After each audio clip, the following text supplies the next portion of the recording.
सरकार और समाज को बताना चाहते हैं।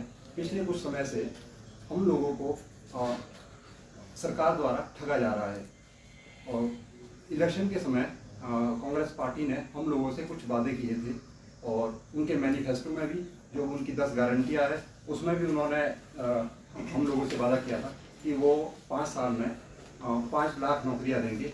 और उनके कुछ बड़े नेता जैसे श्रीमती प्रियंका वाड्रा जी, जब उनकी सोलन में रैली हुई थी तो उन्होंने उसमें भी हम लोगों से वादा किया था कि पहली कैबिनेट में हम आपको 1 लाख रोजगार देंगे। लेकिन आज कांग्रेस पार्टी को सत्ता में आकर लगभग 2 साल होने वाले हैं और जो उन्होंने हम लोगों से वादे किए थे वो एक भी पूरा होता हुआ नहीं दिख रहा। हम उनकी आपको बाइट भी सुनाना चाहते हैं जो प्रियंका गांधी जी ने सोलन की रैली में कहा था।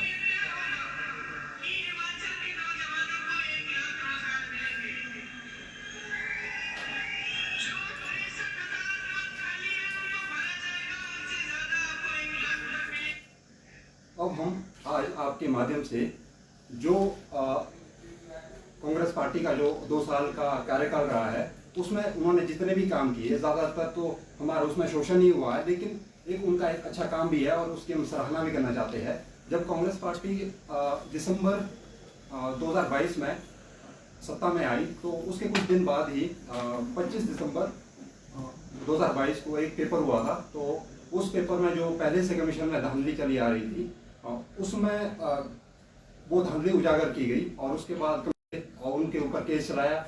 तो लेकिन उसके बाद जो उन्होंने हमारे साथ जो ठगी की है, जो हम लोगों का बेवकूफ़ बनाया है, उसके बाद जो सरकार ने क्या किया, एक कमेटी बनाई, श्री दीपक सानंद जी की अध्यक्षता में कमेटी बनाई। तो उन्होंने भी कुछ अपना समय लिया और उसके बाद जब उनकी रिकमेंडेशन आई तो उस रिकमेंडेशन पर जो 30 सितंबर 2023 को नया चयन आयोग बना। उस चयन आयोग को बन के भी आज लगभग 1 साल होने वाला है। दुख की बात यह है कि उन्होंने 1 साल में मात्र 1 पोस्ट कोड का एग्जाम करवाया है, जबकि उनके पास पेंडिंग लगभग 86 पोस्ट कोड है। ये नोटिफिकेशन है और इस नोटिफिकेशन आउट हुई है 29/10/2022 को।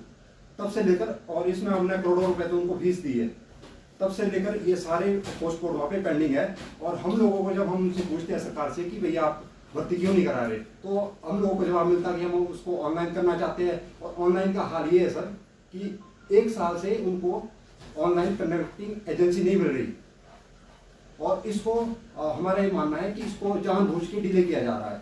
और दूसरा पॉइंट इसमें जो हम रखना चाहते हैं आपके सामने, सरकार ने शोषण करने के नए तरीके अपना लिए। अब एक नया तरीका क्या है, और इसमें मुझे लगता है सरकार को पेटेंट भी करवा लेना चाहिए। एक नया तरीका ये है, जब उनको लगता है कि युवाओं में आक्रोश है, युवा नाराज है, तो वो कैबिनेट से कुछ पोस्टें अप्रूव कर लेते हैं और उसके बाद जो उसकी रिक्रूटमेंट प्रोसेस है वो शुरू नहीं करते। अभी हमारे पास डेटा है, लगभग इनके 2 साल के कार्यकाल में लगभग 6500 से ऊपर की पोस्टें जो इन्होंने कैबिनेट से अप्रूव कर रखी है, लेकिन उसका जो रिक्रूटमेंट प्रोसेस है वो अभी तक शुरू नहीं किया। तो इस सब हम लोगों को बेवकूफ बनाया जा रहा है। और जो तीसरा पॉइंट हम इस पर रखना चाहते हैं, जो हमारे सीएम साहब है वो हर जगह जहां भी जाते हैं, सार्वजनिक मंच पर या मीडिया के सामने जब भी जाते हैं, कभी वो 20 लाख, कभी वो 20,000 नौकरियां देने की बात करते हैं कि हमने 20,000 नौकरियां दी, कभी वो 25 बोलते हैं, कभी वो 30 बोलते हैं। लेकिन जो हमारे पास ऑफिशियल डेटा है, एक तो हमारे पास ये रिपोर्ट है जो HPPSC ने राज्यपाल महोदय को जो सबमिट किया, उसमें उन्होंने बताया कि हमने 1 साल में 1460 नौकरियां दी है युवाओं को। और जो दूसरा उनका कमीशन है वो तो पहले से बंद है, HPRCA पहले से बंद है, उन्होंने मात्र एक पेपर कराया है, उसका भी जो रिजल्ट है वो भी पेंडिंग है। और तीसरी बात, जो इनके ही कांग्रेस पार्टी के एक MLA है धर्मपुर मंडी के श्री चंद्रशेखर जी, उन्होंने अभी हाल ही में जब विधानसभा सेशन हुआ था तो उसमें उन्होंने क्वेश्चन पूछा था कि आप बताओ आपने क्लास 3rd और क्लास 4th में युवाओं को कितनी नौकरियां दी। तो उसमें जो सरकार का जवाब आता है, ये हमारे पास उसकी कॉपी है, तो इसमें जो सरकार का जवाब आता है कि हमने 885 नौकरियां दी है 1 साल में युवाओं को सिर्फ। और इसमें भी हमारा ये मानना है कि इसमें भी 3-4 पोस्ट कोड ऐसे हैं जिसके पेपर अभी होने हैं, पेपर भी नहीं हुए, लेकिन वहाँ पे बोल रहे हैं कि हमने नौकरियां दे दी। तो हम सीएम साहब से ये पूछना चाहते हैं, जो आप 30,000 का क्लेम करते हैं, वो भर्ती आपने किन लोगों को दी और कौन से कमीशन के माध्यम से दी आपने, और उसका क्या रिक्रूटमेंट प्रोसेस था। और इसके बाद जो हमारा चौथा पॉइंट है, वो जो इनके 2 साल का कार्यकाल का चौथा पॉइंट है, उसमें जो मैक्सिमम जो भर्तियां है वो आउटसोर्स पे कर रहे हैं ये, जबकि जो इलेक्शन से पहले जो इन्होंने हम लोगों से वादे किए थे, जो इनके बड़े बड़े नेता हैं, उन्होंने हम लोगों से वादे किए थे कि हम सिर्फ पक्की नौकरियां देंगे। इन्होंने यहाँ तक बोला था कि अगर आपको पक्की नौकरियां चाहिए तो हम लोगों को वोट दो, अगर आपको आउटसोर्स में नौकरियां चाहिए तो दूसरी पार्टी को वोट दो। तो लेकिन आज हाल ये है, लगभग जो हमारे पास डेटा है उसमें इन्होंने अपने 2 साल के कार्यकाल में 10,000 नौकरियां आउटसोर्स कर दी है, जिसकी हम कड़ी निंदा करते हैं, क्योंकि हम लाइब्रेरी में बैठकर मेहनत कर रहे हैं और हमारी जो पक्की नौकरियां है वो आउटसोर्स वालों को दी जा रही है। बाकी आउटसोर्स में बाली जी बेहतर बताएंगे, क्योंकि ये आउटसोर्स के खिलाफ केस भी लड़ रहे हैं। नमस्कार, मैं शिक्षित बेरोजगार संघ अध्यक्ष बालकृष्ण भारतीय संविधान के चौथे स्तंभ मीडिया और पत्रकार साथियों का स्वागत करता हूं।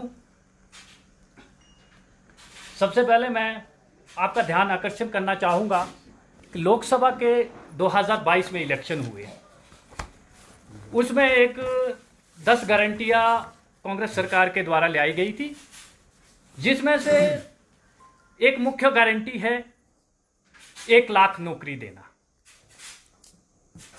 उस गारंटी पे हम मीडिया का ध्यान आकर्षित करते हैं। साथ में आज की वर्तमान स्थिति की भी बात करते हैं कि आज 2.5 साल होने के लिए हुए हैं। 2.5 साल का मतलब 2 सालें हो गई, तो 2 लाख नौकरियां होनी चाहिए। जो गारंटी थी उसमें पूरे 5 वर्ष के लिए 5 लाख नौकरियां थी। वो किस प्रकार की थी उसका भी अलग अलग तरीका होता है। अब मैं बताना चाहूँगा कि मुख्यमंत्री के बीच में हम सुनते हैं मीडिया के माध्यम से, मुख्यमंत्री ने बोला कि हम 30,000 सरकारी नौकरियां देते हैं, जो इस मुख्यमंत्री के फेसबुक पेज में भी हमने देखा है।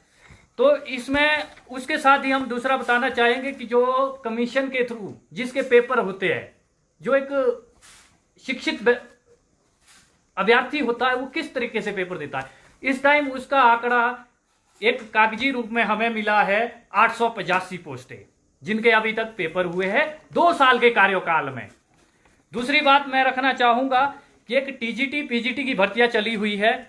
शिक्षा विभाग के शिक्षा मंत्री के द्वारा कहा जाता है कि हमने 6,000 वैकेंसियां निकाली है, अभी तक कमीशन के माध्यम से एक भी वैकेंसी नहीं आई है।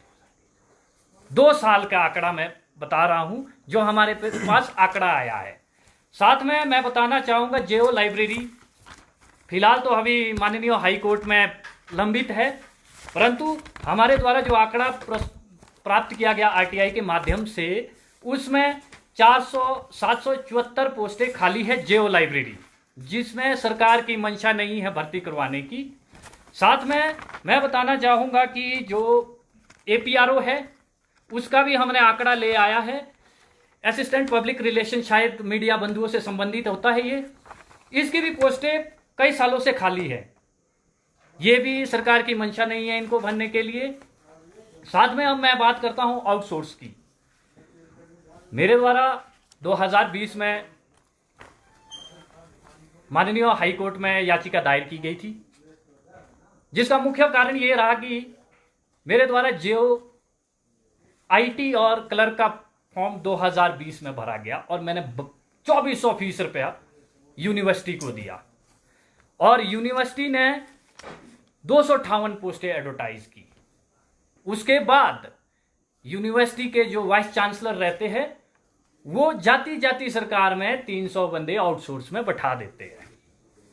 उसके बाद फिलहाल तो अभी ये मामला माननीय उच्च न्यायालयों में पेंडिंग पड़ा है।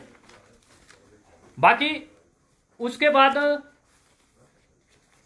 300 व्यक्ति विश्वविद्यालयों में रखे जाते हैं, जो गलत तरीके से, जो विश्वविद्यालय की ईसी की कमेटी होती है, फाइनेंस की कमेटी होती है, उसके विदाउट अप्रूवल से रखा जाता है। हाल ही में ईसी की मीटिंग होती है, ईसी की मीटिंग में बोला जाता है कि इनको हम निकाल देंगे। बाद में जो ईसी की बाद में एफसी के लिए मैटर जाता है, तो उसमें इन्होंने बोला कि इनको युक्तिकरण किया जाए। ये विश्वविद्यालयों का मामला है। जिसमें कुछ ऑर्डर माननीय हाई कोर्ट के द्वारा भी आए हैं। उसमें हाई कोर्ट ने इस पे संज्ञान लिया। उसमें माननीय हाई कोर्ट ने कहा कि जो विश्वविद्यालयों द्वारा फीस ली गई थी वो आम बच्चों से बहुत ज़्यादा ली गई थी और साथ में इतने सालों से भर्ती नहीं की गई थी। उसका हल्फनामा उच्च न्यायालयों में विश्वविद्यालयों ने दे दिया है। साथ में उसका भी मेरे पास कुछ रिकॉर्ड था जो मैं आप लोगों के सामने दिखाना चाहूँगा कि विश्वविद्यालयों में किस तरीके के घोटाले चले हैं।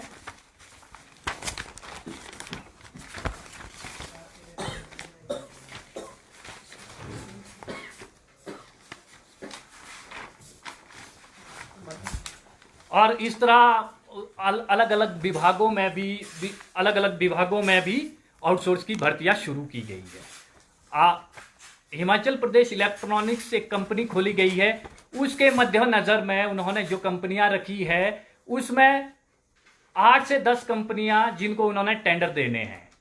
हाल ही में ये आउटसोर्स का मामला बहुत गरमाया है, पर अभी तक आम लोगों को इसकी जानकारी नहीं है कि भर्ती कैसे हो रही है। ये बैकडोर भर्ती है, ये पूरा प्रदेश जानता है, परंतु ये जो सरकार के द्वारा अपने चहेतों को नौकरियां दी जा रही है, ये बहुत बड़ा एक घोटाला माना जाएगा। क्योंकि अगर सरकार की मंशा रोजगार देना है तो कर्मचारी चयन आयोग जो आपने बनाया है उसको खोल दीजिए। उस पे आप कुंडी लगा के बैठे हैं 2 साल होने के लिए, पर अभी तक कोई पता नहीं है। तो वहां पे सरकार जैसे ही आती है वो होल्ड कर देती है और विड्रॉल कर दी, बल्कि वहां पे एडमिट कार्ड बच्चों के जारी हो गए और उन्होंने भर्ती रोक दी। 2 साल से भर्तियां रुकी हुई है। इस तरह मैं मीडिया का ध्यान आकर्षण करना चाहूंगा कि और विश्वविद्यालयों की भर्ती पे दोबारा लाना चाहूंगा मैं। वहां पे 258 पोस्टें 2022 में एडवर्टाइज होती है, वेरियस कैटेगरी की होती है और कुछ असिस्टेंट प्रोफेसर की भी होती है। वो भर्तियां अभी तक नहीं है, परंतु विश्वविद्यालयों द्वारा हमारे से जो फीस ली गई थी उसका आंकड़ा माननीय हाई कोर्ट में प्रस्तुत किया गया हल्फनामे में। उसमें 3.74 करोड़ रुपया हमारे से फीस ली गई थी और इतना पैसा लेके विश्वविद्यालय बोलता है कि हम बीच में जो कार्रवाई हाई कोर्ट की होती है उसमें बोलता है कि हमारे पास पीजी के एग्जाम होते हैं।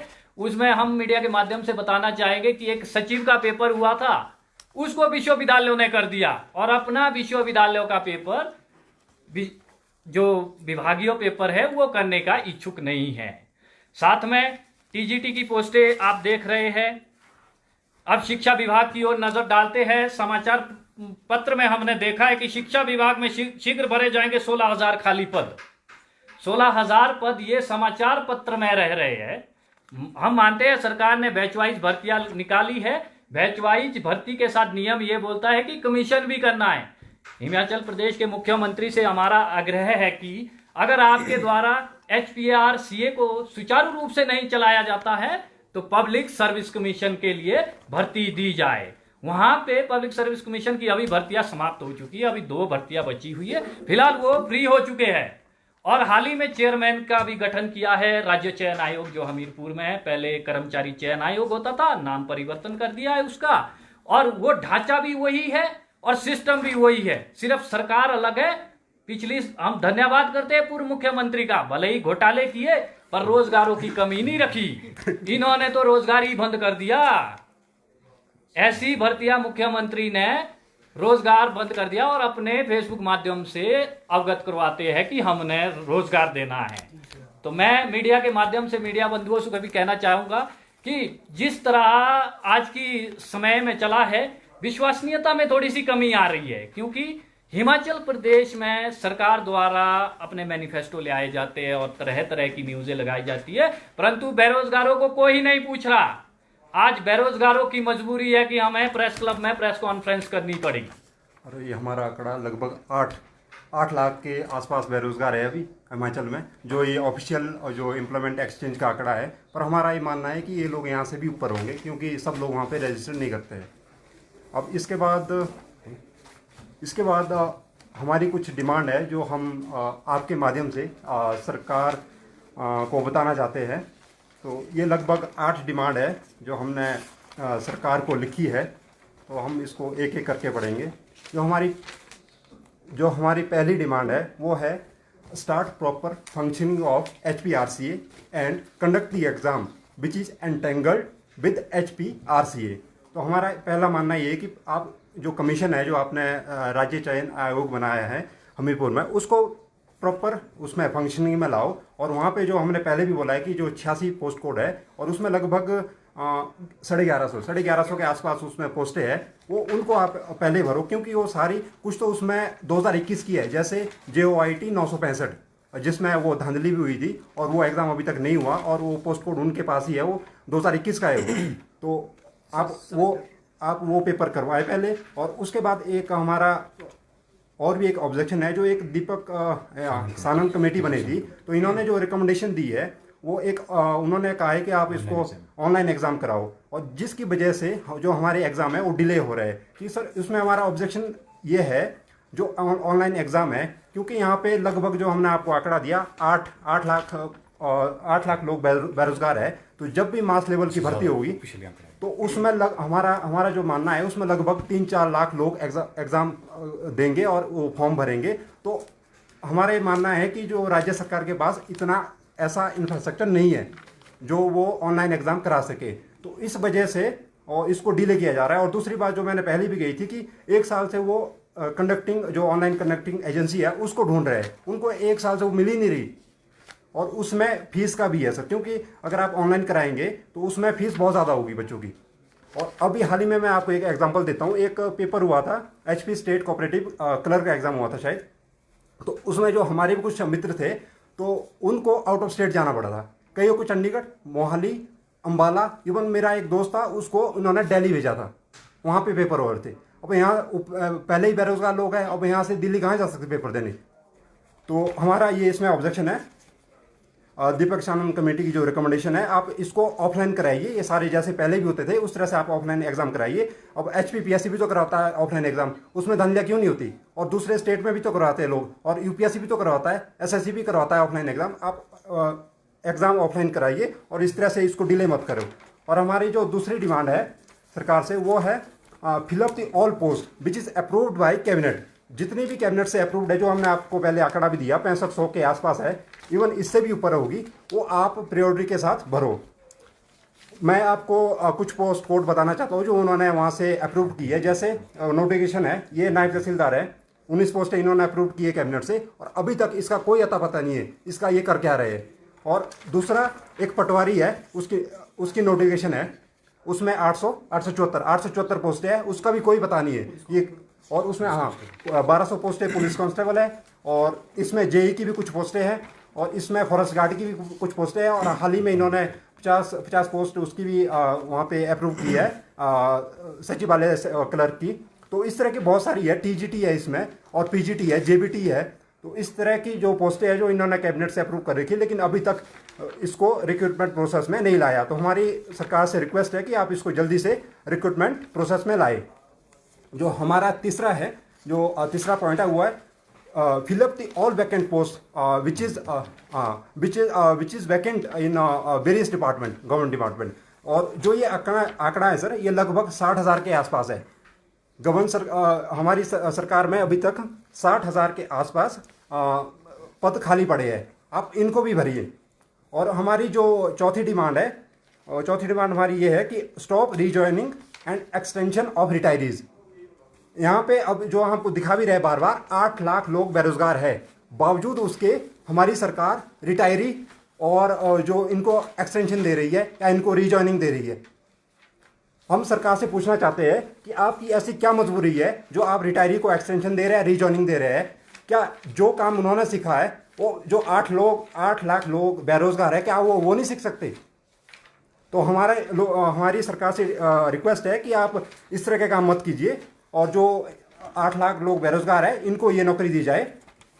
और हमारी जो 5वीं डिमांड है सर, वो ये है कि जो आउटसोर्स का है, stop outsourcing the permanent job of Himachal Pradesh, जो अभी बाली जी ने भी बात की इस बारे में। आउटसोर्स का ध्यान आपका दोबारा आकर्षित करना चाहूंगा। आप देख सकते हैं इस पेज में एडवर्टाइज होती है दो पोस्टें, और सरकार द्वारा आउटसोर्स में बैठाए जाते हैं 6 लोग। आपके पास पोस्ट 2 है और बैठाने का काम 6 का है। क्या काम करते होंगे एक्स्ट्रा लोग?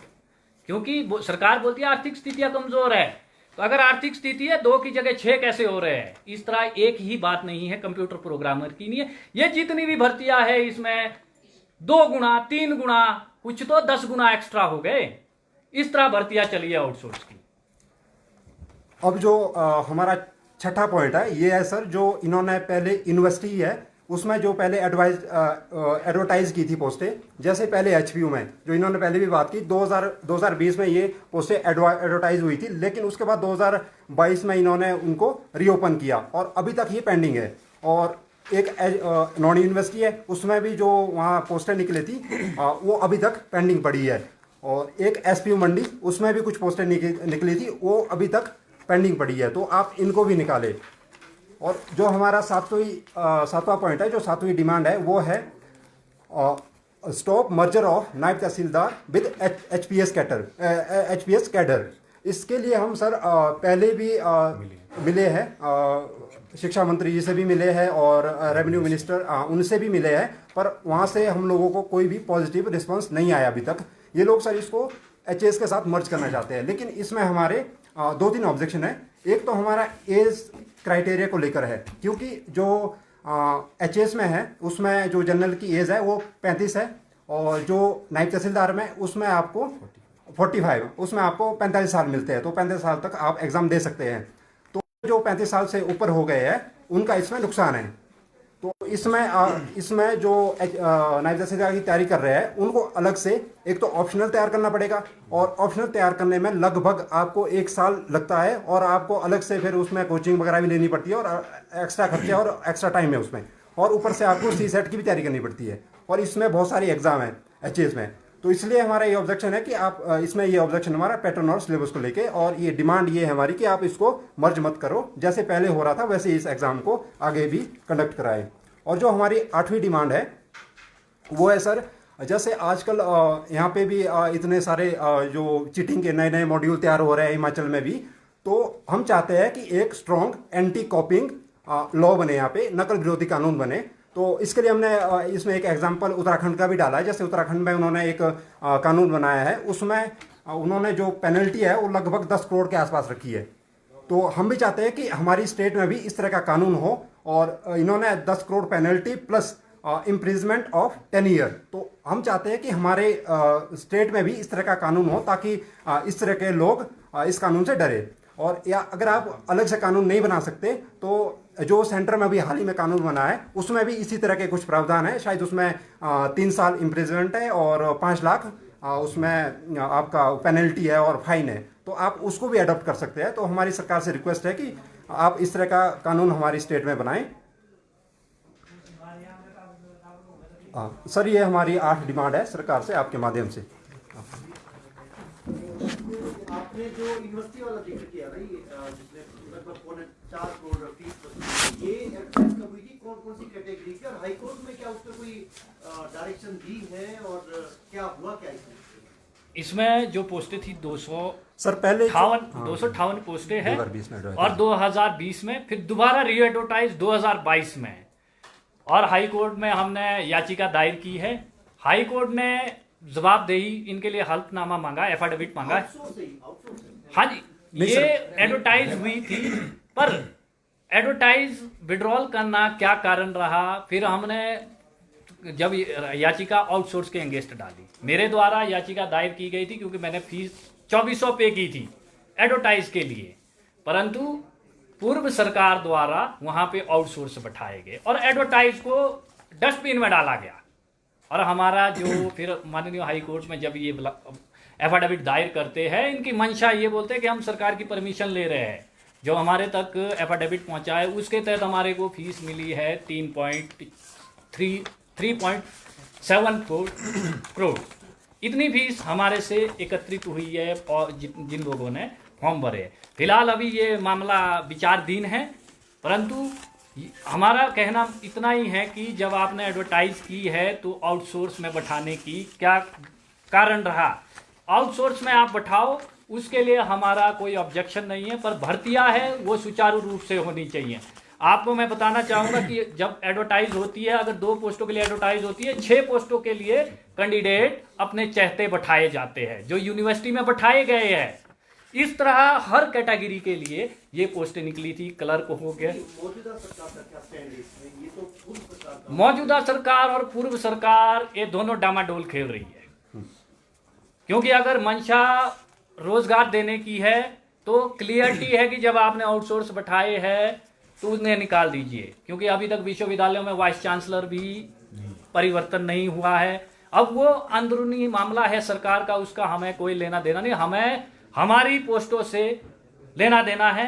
और जो आउटसोर्स में बैठाए गए हैं वो क्यों बैठाए गए? जब एडवर्टाइज हुई है, जब हमने फीस की है और एडवर्टाइज की जाए, इसमें समय निश्चित हो, क्योंकि यूनिवर्सिटी द्वारा इतना डिले करना बेरोजगार के लिए बहुत तड़प होती है। आपने इससे सारी आप तो पूरी तैयारी करके आए, जैसे कंपटीशन की तैयारी करते हैं आप, इससे पूरे आप लोगों के साथ आए। आप सरकार नहीं कर रही है, आउटसोर्स भर्ती कर रही है, आपका संगठन क्या करेगा? क्या हमारे संगठन से मिलेगा, क्या करेगा? हमारे संगठन के द्वारा आज प्रेस कॉन्फ्रेंस की गई है, जिसमें आज हिमाचल प्रदेश के पूरे संगठनों से भी आह्वान किया गया है कि आप 20 तारीख को सचिवालयों के पास आइए।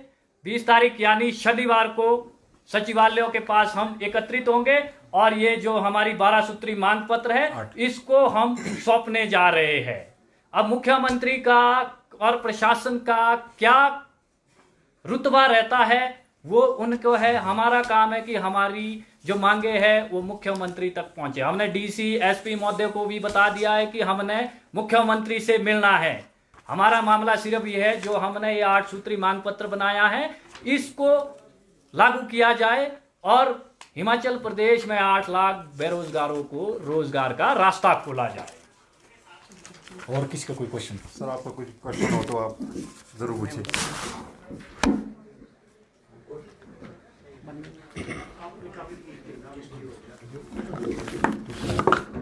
अच्छा ये कुछ बोलना चाहते हैं लड़कियों के इसमें?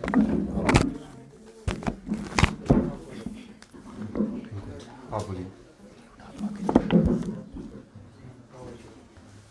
वैसे तो मेरे साथियों ने सारे आंकड़े आपके सामने रख दिए हैं, लेकिन एक छात्रा, एक युवा छात्रा होने के नाते मैं भी आपके सामने फील करना चाहती हूँ कि एक यंग एस्पिरेंट होकर जो मैं पढ़ाई कर रही हूँ, स्टडीज़ जो कर रही हूँ, कैसा फील होता है जब आपके एग्ज़ाम्स डिले होते हैं, आप तैयारी करते हो लेकिन आपको उसका फल नहीं मिलता है, जबकि आप इक्वली पोटेंशियल हो, लेकिन आपसे लेस पोटेंशियल जो लोग हैं उनको वो सीट मिल जाती है। It is very painful. तो मैं अपने 1-2 पॉइंट्स आपके सामने रखना चाहती हूँ, और ये पॉइंट सिर्फ मेरे अपने पर्सनल पॉइंट्स नहीं है, ये पॉइंट्स मेरे क्षेत्र के जो युवा है, जो स्टूडेंट्स हैं, मेरे गांव की जो लड़कियां हैं, जो लड़के हैं, जो इस मोटिव से यहाँ शहर हमारी कैपिटल शिमला में आए हुए हैं कि हम स्टडीज़ करेंगे, एक अच्छी अपने पोटेंशियल को प्रॉपरली यूज़ करेंगे, उनके बिहाफ पर मैं 1-2 पॉइंट्स प्रेस के माध्यम से हिमाचल प्रदेश सरकार के सामने रखना चाहती हूँ। पहली बात तो ये है कि जो पहला पॉइंट है दैट इज़ कि मेरे जो साथी हैं जो लाइब्रेरी में तैयारी कर रहे हैं, मैं भी प्रिपेयर कर रही हूँ, हम सब दिन रात इफ़ आई सी तो वो सुबह 7 बजे आ जाते हैं, शाम को 7 से 8 बजे वो घर जाते हैं। तो आप सोचिए वो 9 से 10 घंटा पढ़ाई कर रहे हैं। कई बार ऐसा होता है कि पेरेंट्स भी फाइनेंशियली सपोर्ट नहीं करते बिकॉज एग्जाम डिले होते जा रहे हैं, तो उनका जो हमारे पोटेंशियल पे ट्रस्ट है वो टाइम के साथ जाता जा रहा है। और क्या हो रहा है कि हमें फाइनेंशियली अपनी तैयारी को खुद ही सपोर्ट करना पड़ रहा है। हम अपना ब्रेकफास्ट बनाते हैं, 9 से 10 घंटा हम लाइब्रेरी में बैठते हैं, उसके बाद क्लासेस लेते हैं, ट्यूशन्स लेते हैं। सो ये आसान नहीं है। फिर भी खुद को मोटिवेट रखना होता है। हमें प्रेस करने की ये नौबत आ गई है, सरकार हमारी बात को नहीं समझ रही है। आई थिंक रिस्पॉन्सिबल लीडर्स जो है they should come forward, they should talk to us, they should talk to the students. First point is that कि स्टूडेंट्स आर प्रिपेयरिंग, लाइब्रेरी भरी हुई है, हर जगह आप देखो स्टूडेंट्स तैयारी कर रहे हैं, लेकिन उनको ये अगर पूछा जाए कि एग्जाम कब है तो they don't have proper clarity कि एग्जाम कब है। आई थिंक कि प्रॉपर नोटिफिकेशंस जारी होनी चाहिए, स्टूडेंट्स को क्लैरिटी होनी चाहिए कि क्या एग्जाम कब आने वाला है, किस चीज़ की हमें तैयारी करनी है, ताकि सिस्टमैटिकली वो अपने एनर्जी को उसमें चैनलाइज कर सके। लेकिन कोई नोटिफिकेशन प्रॉपर नहीं आ रही है।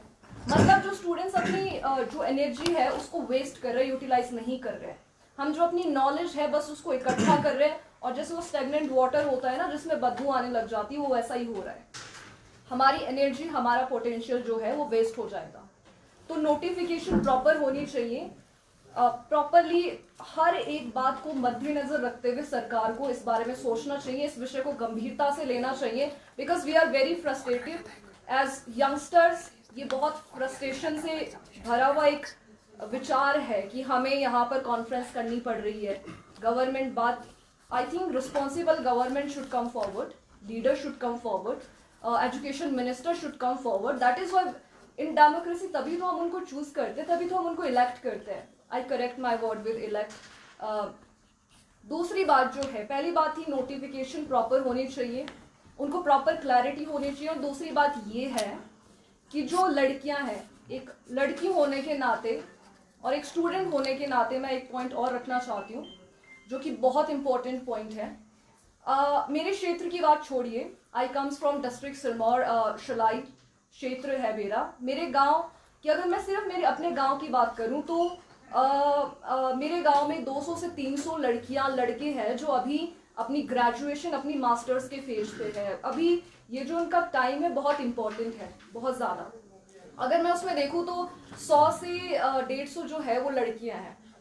हमें लोग बोलते हैं कि अभी आप पोटेंशियल है, आप 23 साल की आगे ले जाने में, एग्जाम डिले होते हैं, तो हमारी जो एज है, हमारी जो एनर्जी है, आपको नहीं लगता कि अभी जो हमारी एज है 22-23, हम तैयारी कर रहे हैं, आने वाले टाइम में ऐसे डिले करा जाएगा तो आई थिंक हमारी तो शादियां हो जाएगी। उसके बाद हमारा जो पोटेंशियल है, हमारी जो एनर्जी है, where we will utilise this energy, फिर तो लड़के आगे जाएंगे। मेरे जो साथी है, मेरे जो भाई है, ये 3 साल वेट कर लेंगे, 4 साल वेट कर लेंगे, लेकिन मेरे पेरेंट्स 2 या 3 साल एक्स्ट्रा वेट कैसे करेंगे? जहाँ पे as a young educated girl मेरे पास डिग्री होते हुए भी दे शुड, मैं एक समाज के लिए एक होना चाहिए था कि हाँ, ये जो लड़कियां हैं हमारी, वो आगे लेके जाएगी, वो इक्वली पार्टिसिपेट कर रही है। वहाँ पे हम बोझ बनते जा रहे हैं। हमारे पेरेंट्स को दहेज देना पड़ रहा है 1-1.5 लाख, तब जाके हमारी शादियां हो रही है। डिग्री हमने ली है लेकिन हमारे पास जॉब्स नहीं है। We are potential but still हमारे पास नहीं है।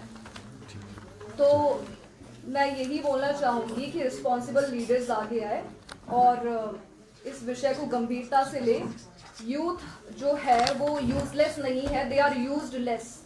So please, responsible leaders should come forward. They should understand a point. They should understand a pressure. What do we feel? They should talk to us. They should see a hard work, a dedication. And that is all. That is my prime concern. Please आप इस चीज़ को गंभीरता से लीजिए और इस तरह की नौबत ना आए कि हमें अपनी आवाज़ और ऊंची करनी पड़े। I hope कि गवर्नमेंट जो है वो रिस्पॉन्सिबिलिटी दिखाएगी। Thank you. आप सब लोगों का हम बहुत बहुत धन्यवाद करते हैं। दूसरा एक चीज़ इसमें, बाकी तो सभी साथियों ने इसमें डिटेल में बातचीत रखी है, मैं एक चीज़ इसमें जोड़ना चाहता हूँ कि पिछली सरकार जब जयराम सरकार जब सत्ता में थी तो उनके टाइम के जो पोस्ट कोड है, अब इस सरकार के जो पोस्ट कोड है, पिछली सरकार ने क्या बोला, इस सरकार ने क्या बोला, सवाल ये नहीं है। सवाल ये है कि ये जो टाइम बॉन्ड आप फिक्स क्यों नहीं कर पा रहे हैं। जब आप कोई भी पोस्ट ऐड करते हो, एडवर्टाइज करते हो, उसमें मैक्सिमम 6 मंथ से ज़्यादा डिलेइंग पीरियड नहीं होना चाहिए। ये जयराम सरकार ने भी बोला विधानसभा में और इस सरकार के कुछ मंत्रियों ने भी ये बात रखी थी। लेकिन प्रैक्टिकली क्यों नहीं है? प्रैक्टिकली इसलिए ये नहीं है क्योंकि प्रदेश का बेरोजगार सिर्फ वोट बैंक की राजनीति के लिए बना है, सरकारों के लिए, वो चाहे पिछली सरकार है चाहे अब की सरकार है। अब ये नहीं रहा है वैसा बेरोजगार युवा।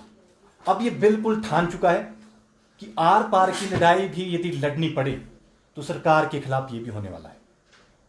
इसलिए प्रेस कॉन्फ्रेंस के माध्यम से हम स्टेट की मशीनरी को, स्टेट के एडमिनिस्ट्रेशन को और मुख्यमंत्री को अपनी ये आवाज़, ये लास्ट आवाज़ के माध्यम से बोलना चाह रहे हैं। अब अति हो चुकी है कि आप झूठे आंकड़े बोल रहे हो, पब्लिक के सामने झूठ बोल रहे हो आप, और आप बोल रहे हो, आपने तो पूरे देश में ये बोला कि हमारा प्रदेश जो है आर्थिक तंगी का शिकार है। आर्थिक तंगी का शिकार यदि आपका स्टेट है तो आप 1.5 लाख रुपए चेयरमैन की सैलरी किस आधार पे दे रहे हैं? आप हर अपने दोस्तों को कैबिनेट रैंक का दर्जा किस आधार पे दे रहे हैं? यदि आपका प्रदेश आर्थिक तंगी के हाल पे है, सेंटर से आप पैसा नहीं ला पा रहे हैं, वो हमारा वो नहीं है। हम तो प्रदेश के एक नागरिक हैं। हमने तो इस हैसियत से आपको वोट दिया था बेरोजगारों ने कि आप जो है हमारे भविष्य के बारे में बेहतर सोचेंगे। आपने बोला कि आप जो है 1 साल के अंदर मतलब लगभग जो है आप जो है कम से कम 50,000 नौकरियां दी। तो आपका जो सरकारी आंकड़ा हमारे सामने है, 2 साल में सिर्फ पब्लिक सर्विस कमीशन जो सिर्फ वही बनाए।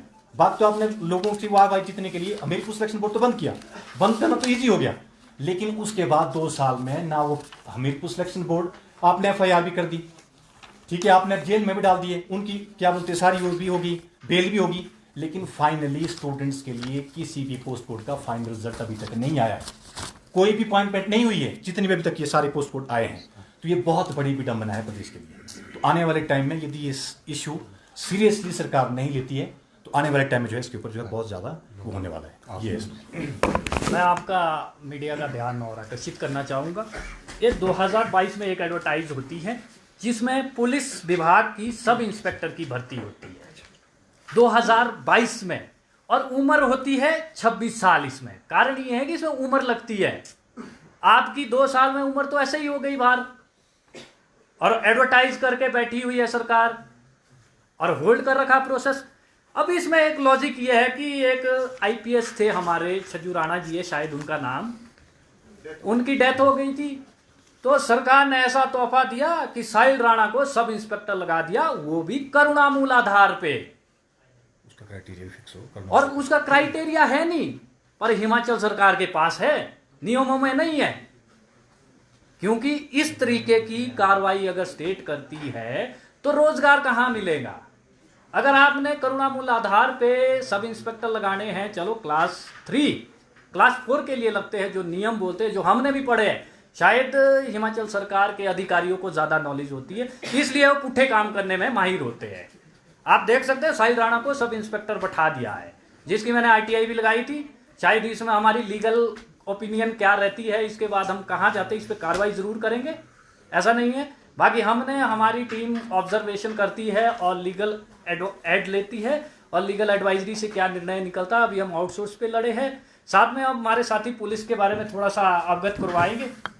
एक भर्ती की जो है नोटिफिकेशन निकाली गई थी विधानसभा में लास्ट ईयर 14 सितंबर को विधानसभा ने, कैबिनेट ने जो है अप्रूव की कि पुलिस की लगभग 1226 जो है भर्ती की जाएगी। तो पिछले साल 14 सितंबर से इस साल 18 सितंबर तक पुलिस विभाग में जो पुलिस की भर्ती होनी थी वो सिर्फ न्यूज़पेपर में ही आ रही है। तो आप देखते हैं हर महीने न्यूज़पेपर में आता है कि पुलिस एज में हमने आयु बढ़ा दी, हमने डोप टेस्ट ऐड करना है, हमने ये रूल चेंज करना है, और हर महीने जो है कैबिनेट में ये जाती है, कैबिनेट में रूल चेंज होता है। ऐसे कौन से अधिकारी है जो 1 साल से बस एक भर्ती का रूल नहीं बना पा रहे हैं। 14 सितंबर 2023 से 18 सितंबर 2024 तक उनका सिर्फ एक भर्ती नहीं की गई जो कि कैबिनेट से अप्रूव है। और साथ ही अभी 20 को आपका कैबिनेट है, कैबिनेट से पहले न्यूज़पेपर और न्यूज के माध्यम से हमें पता लगता है कि नौकरियों का पिटारा खुलने वाला है। अभी 20 को कैबिनेट है, तो आज भी मैंने देखा न्यूज में आ गया कि कैबिनेट में जो है नौकरियों का पिटारा खुलेगा। पिटारा खुलता है और पता नहीं कहां बंद हो जाता है। तो मैं आप सभी से रिक्वेस्ट करना चाहता हूं कि आप सभी भी सरकार को पूछे कि कैबिनेट में तो आप अप्रूव कर देते हैं कि ये पोस्ट अप्रूव होगी जी, उसके बाद जो है आपकी भर्ती कहां जा रही है। और पूरे हिमाचल में आप आउटसोर्सिंग कर रहे हैं, नर्स आप आउटसोर्सिंग पे चले हुए हैं। तो हम आपसे डिमांड करते हैं कि आप सरकार से क्वेश्चन पूछे, मीडिया बंधु पूछे कि आप जो है कैबिनेट के बाद भर्ती जा कर रही है, पूरे साल से आपकी भर्ती लगी हुई है। तो हमने जो है कई बार व्यक्तिगत रूप से हम मिले, चीफ मिनिस्टर से, मंत्री से मिले, तो उन्होंने कहा कि हमारी आर्थिक स्थिति ठीक नहीं है।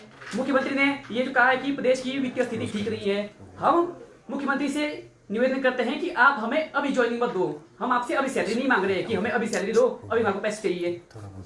एक एग्जाम प्रोसेस में लगभग 1 साल लगता है, आप नोटिफिकेशन निकालिए, हम तैयारी करेंगे। और साथ ही एक और मुद्दा है कि SPRC जो नीचे बना है, तो बच्चे जो 2 साल से तैयारी कर रहे हैं उन्हें सिलेबस ही नहीं पता है कि हम तैयारी तो कर रहे हैं, सिलेबस क्या है।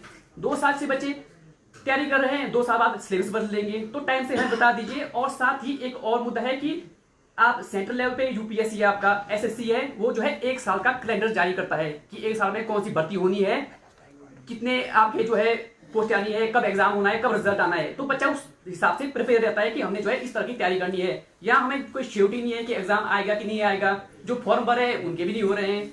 तो यही हम आपसे कि आप भी हमारा थोड़ा सा सहयोग करें और सरकार से जो है सवाल पूछें। और किसी का कोई सवाल है तो इसमें पूछ सकते हैं। आर्थिक स्थिति में करता हूँ थोड़ा आइडिया। बाकी हमारा मीडिया हमारे लास्ट कंक्लूड करते बार हम आग्रह करेंगे हिमाचल प्रदेश के विभिन्न संगठन बेरोजगार संगठन से कि हम 20 तारीख को सचिवालय में मुख्यमंत्री से मिलने जा रहे हैं। तो शनिवार को 20 तारीख को सभी लोग सचिवालय 11 बजे आए और शांतिपूर्वक हमने जाना है और शांतिपूर्वक तरीके से हमने मुख्यमंत्री से अपनी 8 सूत्री मांग पत्र को सौंपना है, जिसमें हिमाचल प्रदेश के सभी लाइब्रेरी में बैठे हुए सभी अभ्यर्थी ज़्यादा से ज़्यादा अपनी उपस्थिति दें। बहुत बहुत धन्यवाद आपका। क्वेश्चन हो तो